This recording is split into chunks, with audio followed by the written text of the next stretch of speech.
Looking at the game today, from your own point of view, Yeah. what happened? Because I looked at the City team, they look beatable to me, but I think that from my own point of view, was that there was this respect, undue respect that came from Manchester United that should not have been there. Am I wrong or am I right? Basically, they were meant to be respected. You know, I've told you many things yesterday from my last interview, and I told you that firstly I'm not going to put on my jersey because this was expected. Even the result that we have today really like beats my prediction. I think I told you it was going to be 6-0, 7-0. We don't have players. It's obvious. Is it that I have a different perspective towards this? And I would explain. When you say you don't have players, we've seen situations where clubs say where fans say they don't have players, and then a new coach comes in and he tinkers with the team, and we see this same set of players going on to do well. They may not win the league, they may not win all of the trophies, but you can say that yes, they tried. Today, I saw Manchester United that did not try at all. The basic thing is we don't have players. Maybe some other teams that have prospects. We don't. Analytically. Break it down for me. I think basically, I've always been Onana's critic, but today I'll give it to him. He proved himself right today. Made a lot of saves. We had a single shot on target in 98 minutes. That was poor for Manchester United. We were not going to that house. We had a single shot on target, and that was Marcus Rashford, and that was all left to go. Our coach came with a game plan of defensive style, and eventually paid on the first half. But at second half, we can't keep up to that. We don't have players that can do what you expected. I've been telling you that Fernandes is a king, a one-eyed king in the land of the blind. It's a one-eyed king land of the blind. We don't have players that can checkmate him. He's not the best player. He's not a player you can rate as a best player in a class of good best players. It's just a possibility to be in a team that is so poor and lacks creativity. Let's start from Pokoli when he came in. He can't take on a single defender. Let's look at other attackers. Garnacho could not create a meaningful attack. And Amrabat, I have to say this. Amrabat came in and you could see a DBA on the pitch that doesn't understand what he was there to do. I personally today would disagree with you on a lot of matters here. I looked at from the moment I saw your formation. I beg your pardon. Yeah. And I saw the way it was being played. I said, look, you cannot sit deep against Manchester City. Manchester City plays you. You have to play them. You may have to be extra careful, but they cannot play you and then you not play them, and you think that you can sit. It's a team that has firepower. It's a team that's got finishers. It's a team that's got great dribblers. And Guardiola got it right the moment he pulled out Doku. Yeah, he did. He got that one right. And I looked at the formation you were playing. It's not the kind of formation that helps a Garnacho to thrive. Garnacho is that kind of... I saw a Garnacho today that couldn't get... Especially in the second half. Balls weren't coming to these guys from the midfield. There is nothing they can do about it. I saw a McTominay that was playing backwards. That was passing backwards more than he was passing forward. And I'm wondering what exactly is the instruction that Erik ten Hag gave these guys. So today, I personally will put the buck at the table of Erik ten Hag and say that, look, you were the one that made the mess of this. Basically, I'll blame ten Hag. I'll blame the players. You're saying Garnacho was not being fed.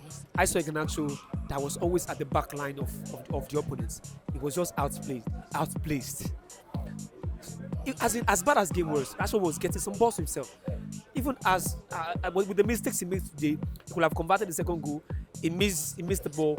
He could have, as stand on his feet, he fell too cheaply, but that was a foul, which led to the first goal of Man City. Garnacho is a professional football. Why is he not coming to the place that ball can come to him? Why is he not coming there? The game plan we had today, just because our back line was bad. I told you yesterday that our back line was bad. We are still using a Lindelof to play. I told you, if Lindelof is going to play 3, then there's going to be pressure. But it got something right today. He decided to use 3 basic DM. He used a McTominay, he used a Kobe Mino, and he used a Casemiro. We knew what the game plan was. Sit deep, soak in the pressure, get the break and get the goals. Well, that was the only game, that was the only pattern we could play today. If we play something else, we will have considered more. And yeah, we will have considered more. We will have considered more. I can bet that. And that was what happened when the first goal came. When the first goal came, we lose composure. He made some wrong choices of selection. He was brought in, bringing in a first sign. What's that guy's name? Into a team where Walker is. How is going to pass through? Is that a striker that is going to come through? Now that you mentioned Kylie Walker, when I looked at the game, I'm playing it back in my mind now. And I think Marcus Rashford, either he had too much respect for Kylie Walker, or he was just afraid of Kylie Walker. That at the end of the day, it felt like I was seeing him. He was not driving. Was not driving. Take the game to He was Walker. not driving. You are a striker. You have more advantage than a defender.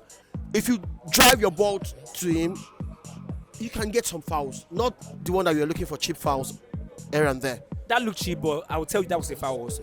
That's without that point, that was a foul. If from your point of view it's a foul, from my point of view, I think that Rashford fell down too easily. He could have gone and struggled more. Then it would have been an easier call. It was a foul. He was ahead of the ball. It was a go-bound ball. His hand, Walker's hand, was on him.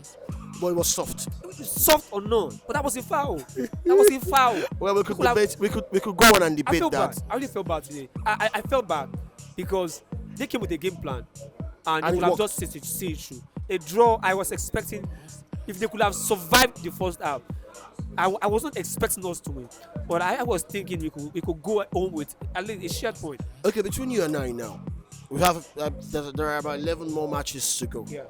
11 matches, 33 points at stake. Can Manchester United salvage anything? What do you think can be done? Let's look at the fact that this injury list could extend. I'm not wishing anybody bad luck, but this is football. What's the way forward? What can be done to at least make sure that even if you don't make Champions League, you're still there for Europa? We need to start playing. The coach needs to start bringing in players that can play.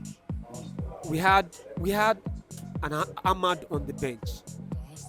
We need more creative player on the pitch. You brought in, as in why you are making your changes? Today I was wondering why you changed Evans on the pitch. It was outstanding, as in before he was substituted. There were great interceptions from that back line. There was a lock. There was a lock between the defensive midfielders and the defense. You capitulated the moment at the point, Man City was had to resolve to shooting from far, shooting from outside the box. Then suddenly started making some changes that I don't really understand why. Why are you changing? Okay, we considered the goal. It's a level. It's a normal thing that happens in football. Even if we are down by a goal, it's a thing that happened in football. You change what was working, and you brought in things. We all know Amrabat is a rigid player. He can't. Then we play him. He doesn't have speed. He's always sometimes outplayed himself. He can't assist the attackers. You are playing deep and waiting for a break. You are using an Amrabat that can run. Okay, so quick one now, final one. You've read it on Erik Ten Hag today. Ten Hag. In my own view, if he's not going to change, he's going to remain rigid and stubborn the way he is. Ten Hag needs to go with the players he brought to Manchester United. We have a lot of dead weight in Manchester United, a lot of dead weight, and trust me, if they continue at this point, they continue with the same mentality, Manchester United will be reduced to the likes of Brentford soon. That's a tough one. Just when I'm about to say that, give and take, it's still not over.